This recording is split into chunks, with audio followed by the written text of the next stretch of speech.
Hello friends, आज की इस इन्फॉर्मेटिव वीडियो में हम बात करेंगे एफएसएच और एलएच हार्मोन टेस्ट के बारे में। एफएसएच एलएच टेस्ट क्या होते हैं, क्यों करवाए जाते हैं, इनकी नॉर्मल वैल्यूज़ क्या होती हैं, ऐसी कौन सी कंडीशंस होती हैं जिनमें ये टेस्ट करवाए जाते हैं, इन दोनों टेस्टों में कौन कौन सी बीमारियों के बारे में पता लगाया जा सकता है, एफएसएच और एलएच के बढ़ जाने या कम हो जाने से क्या क्या प्रॉब्लम्स हो सकती हैं, तो ये सब हम आज की इस वीडियो में जानेंगे। तो सबसे पहले हम ये जान लेते हैं कि एफएसएच और एलएच होता क्या है। एफएसएच यानी कि फॉलिकल स्टिमुलेटिंग हार्मोन और एलएच यानी कि ल्यूटिनाइजिंग हार्मोन, ये दोनों हार्मोन पिट्यूटरी ग्लैंड के ज़रिए रिलीज़ होते हैं, जिसको हम मास्टर ग्लैंड भी बोलते हैं। ये तमाम ग्लैंड्स को कंट्रोल करता है जो कि ब्रेन में पाया जाता है। लेकिन पिट्यूटरी ग्लैंड यानी कि मास्टर ग्लैंड को भी हाइपोथैलेमस ग्लैंड जो है वो कंट्रोल करता है। गोनेडोट्रोपिन रिलीजिंग हार्मोन रिलीज़ करके पिट्यूटरी ग्लैंड को स्टिमुलेट करता है एफएसएच और एलएच रिलीज़ करने के लिए।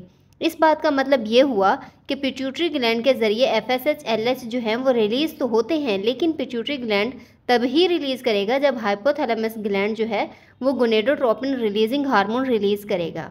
अब हम देख लेते हैं कि एलएच और एफएसएच का काम क्या होता है, ये क्यों इम्पोर्टेंट होते हैं दोनों हार्मोन्स। आमतौर पर ये टेस्ट तब करवाया जाता है जब किसी भी फीमेल को प्रेगनेंसी से रिलेटेड या फिर पीरियड से रिलेटेड कोई भी इशू हो, यानी कि कोई भी प्रॉब्लम हो, तब ये जो दोनों टेस्ट हैं ये तब करवाए जाते हैं। इसी वजह से इन हार्मोन्स को फीमेल हार्मोन्स भी बोला जाता है, लेकिन फिर भी ये टेस्ट कुछ कंडीशंस में मेल में भी करवाया जाता है। ये हार्मोन फीमेल में फॉलिकल यानी कि एग की प्रोडक्शन को ट्रिगर करता है। इसके अलावा सेक्स हार्मोन प्रोड्यूस करता है, मेल में स्पर्म बनने में हेल्प करता है। इसके अलावा गुनेड्स यानी कि टेस्टीज और ओवरीज की ग्रोथ, फंक्शन, डेवलपमेंट में हेल्प करता है। बेसिकली अगर हम एफएसएच की बात करें तो ये ओवरी में एग यानी कि फॉलिकल की डेवलपमेंट, ग्रोथ और प्रोडक्शन को स्टिमुलेट करता है।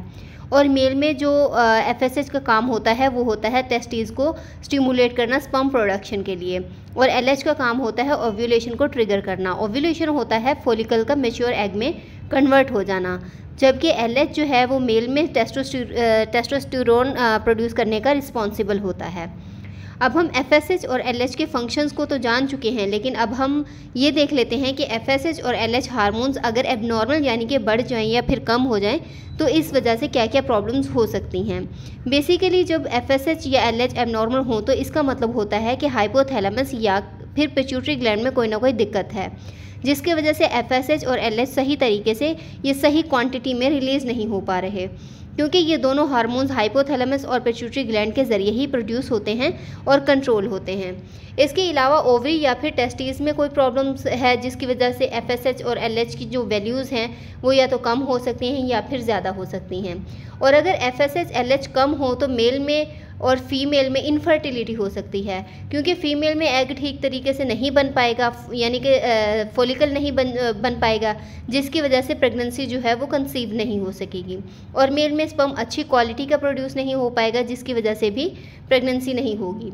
इसके अलावा एफएसएच और एलएच एबनॉर्मल होने की वजह से फीमेल में पीरियड्स जो हैं वो इरेगुलर हो जाएंगे, यानी कि किसी फीमेल को मंथ में 1 से 2 बार पीरियड्स हो जाएंगे और किसी को लेट पीरियड्स होंगे, या फिर इसके अलावा पीरियड्स में कम ब्लीडिंग होना या फिर ज़्यादा ब्लीडिंग होना, तो ये भी हो सकता है। इसके अलावा अगर हम बच्चों में बात करें तो प्यूबर्टी एज यानी कि मेल में स्पर्म का बढ़ना और फीमेल में मेंस्ट्रुअल साइकिल के जो स्टार्ट होने का टाइम होता है वो या तो जल्दी स्टार्ट हो जाता है या फिर देर से स्टार्ट होता है अगर एलएच एफएसएच एबनॉर्मल हो तो। इसके अलावा टेस्टिस और ओवरीज का जो फंक्शन होता है वो सही तरीके से नहीं हो पाता, और अगर हाइपोथैलेमस ग्लैंड या फिर पिट्यूटरी ग्लैंड में कोई दिक्कत हो, प्रॉब्लम हो, तो उस कंडीशन में भी एफएसएच एलएच जो हैं वो नॉर्मल हो जाते हैं। ये सब की सब वो प्रॉब्लम्स हैं जिसमें एफएसएच एलएच एबनॉर्मल हो जाते हैं। अब अगर आप ये जानना चाहते हैं कि आपकी बॉडी में एफएसएच एलएच हार्मोन जो है वो कितना है, तो ये जानने के लिए आपको एफएसएच हार्मोन टेस्ट और एलएच हार्मोन टेस्ट करवाना चाहिए, जो कि ये मेजर करता है कि आपके ब्लड में एफएसएच हार्मोन या एलएच हार्मोन की वैल्यूज़ क्या हैं।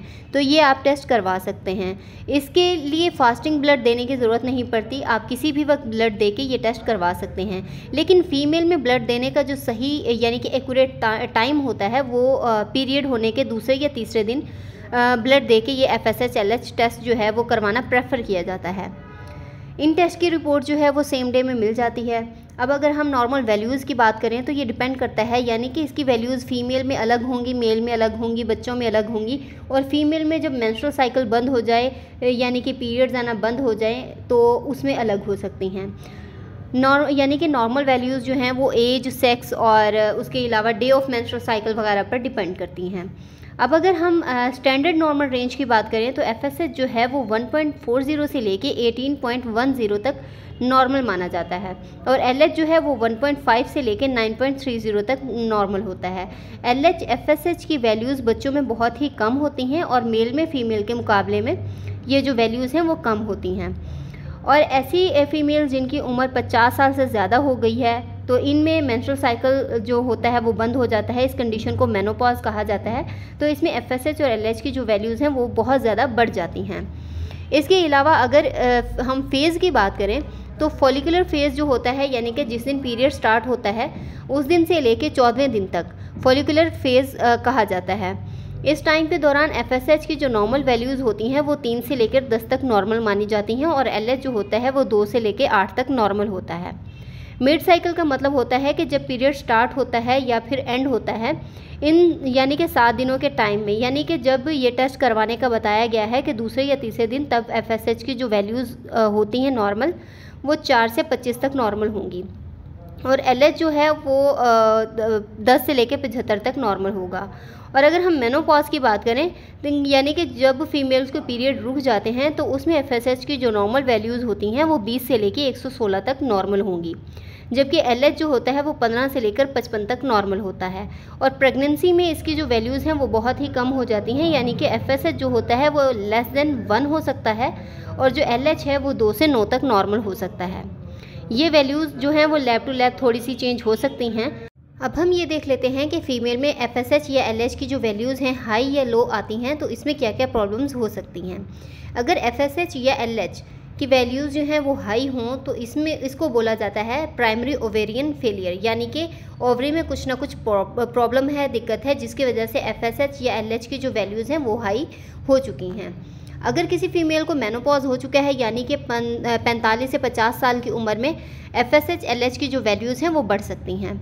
इसके अलावा अगर किसी एक को जेनेटिक एबनॉर्मेलिटी है या फिर कोई कीमोथेरापी वगैरह हो रही है या फिर कीमोथेरापिक ड्रग्स वगैरह इस्तेमाल की जा रही हैं, कैंसर वगैरह की सूरत में रेडिएशंस लग रही हैं, तो या फिर कोई ऑटो इम्यून डिजीज़ है, कोई ओवेरियन ट्यूमर वगैरह है, या थायराइड का कोई मसला है, या PCOS है, तो इस कंडीशंस में जो हैं वो FSH और LH की जो वैल्यूज़ हैं वो बढ़ सकती हैं।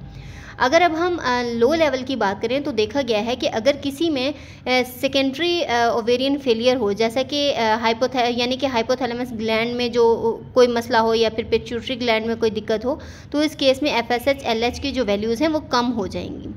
और इसके अलावा इनफर्टिलिटी हो जाएगी, क्योंकि जब FSH LH की जो प्रॉपर क्वांटिटी है वो रिलीज़ नहीं होगी, प्रोड्यूस नहीं होगी, तो इस कंडीशन में फॉलिकुलर नहीं रिलीज़ होगा और यानी कि एग नहीं बनेगा, तो फिर प्रेगनेंसी जो है वो कंसीव नहीं होगी।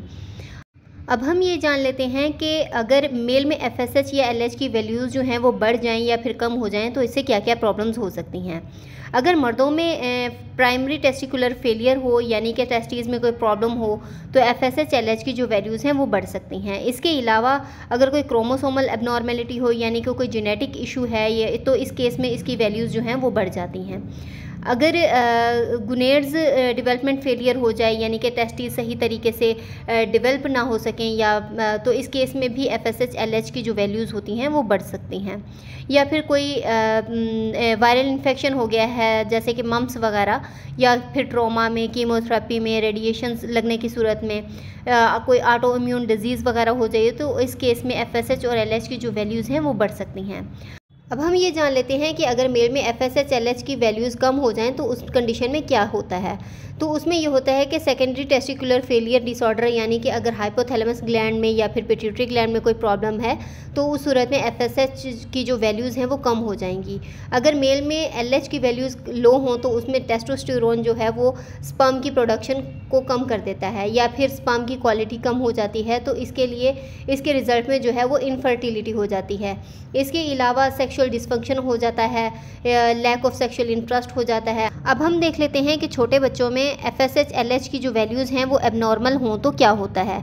अगर बच्चों में लो लेवल हों FSH और LH के, तो इस केस में लेट प्यूबर्टी स्टार्ट होती है, यानी कि मेच्योर देर से होते हैं बच्चे, यानी कि मेंस्ट्रुअल साइकिल शुरू होने की जो एज होती है, यानी कि अगर 12 साल है तो मेंस्ट्रुअल साइकिल का स्टार्ट होना तो वो लेट हो जाएगा। मेल में स्पर्म की प्रोडक्शन जो है वो लेट स्टार्ट होती है। और इसी तरह अगर FSH LH के हाई लेवल्स हों तो उसमें जो प्यूबर्टी एज है वो जल्दी स्टार्ट हो जाती है, अर्ली प्यूबर्टी एज हो जाती है। इसके अलावा ब्रेस्ट डेवलपमेंट होना शुरू हो जाता है जल्दी, उसके अलावा प्यूबिक हेयर आना जल्दी स्टार्ट हो जाते हैं, मेंस्ट्रुअल साइकिल जल्दी स्टार्ट हो जाता है, पिनस और टेस्टीज की जो ग्रोथ है वो जल्दी स्टार्ट हो जाती है। तो इन सब केसेस में बच्चों में FSH और LH की जो वैल्यूज़ हैं वो बढ़ी हुई देखी जा सकती हैं। अगर आपने FSH LH की रिपोर्ट करवाई है तो और इसमें कोई मसला है तो अपने डॉक्टर को ज़रूर चेक करवाएं, क्योंकि मैंने ये वीडियो जो है वो जस्ट इन्फॉर्मेटिव पर्पज़ के लिए बनाई है। अगर आपको ये वीडियो पसंद आई है तो इस वीडियो को लाइक कीजिएगा, शेयर कीजिएगा और हमारे चैनल को ज़रूर सब्सक्राइब कीजिएगा। Thanks for watching.